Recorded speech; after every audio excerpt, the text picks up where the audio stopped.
এরপরে প্রশ্ন হলো, দোকানের চাকরির সুবাদে কাস্টমারকে অনেক সময় মেমোতে বাড়িয়ে বিল লিখতে হয়, এটা কি জায়েজ আছে? অনেক ভাইয়েরা যারা দোকানে সাধারণ কর্মচারী হিসাবে কাজ করেন, এই অপকর্মটা তাদের করতে হয়।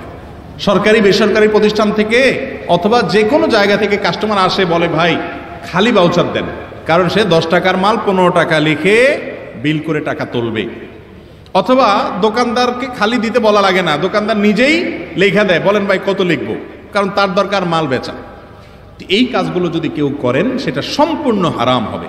সূরা মায়েদার আয়াত নম্বর 2 আল্লাহ বলেছেন, ওয়ালা তাআওয়ানু আলাল ইসমি ওয়াল উদওয়ান, তোমরা পাপের কাজে, গুনাহের কাজে, অন্যায়ের কাজে একে আরেকজনের সহযোগিতা করবা না।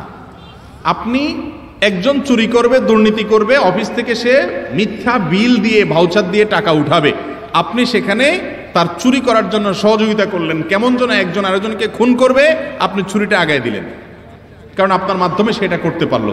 আপনি সোজা বলবেন, ভাই 10 টাকার মাল কিনছেন, আমি 10 টাকা লিখতে পারবো, এর বেশি লিখতে পারবো না। খালি ভাউচার যদি নেন, এখন সময় ব্যস্ত আছে, আপনি 70টা লিখবেন, মিথ্যা লিখলে আপনি আল্লাহর কাছে দায়ী থাকবেন। আর যদি জানেন খালি ভাউচার নিয়ে সেই কাম করবে, তাহলে দিবেন না, লেখা দিবেন। আর এই কাজ করলে যদি আপনার চাকরি না থাকে, সে চাকরি বাদ দিবেন। হালাল এই দুনিয়াতে কঠিন, হারাম অনেক সহজ ভাই, কারণ জান্নাতে যেতে হলে আপনাকে অনেক কঠিন কাজ করতে হবে, স্যাক্রিফাইস করতে হবে।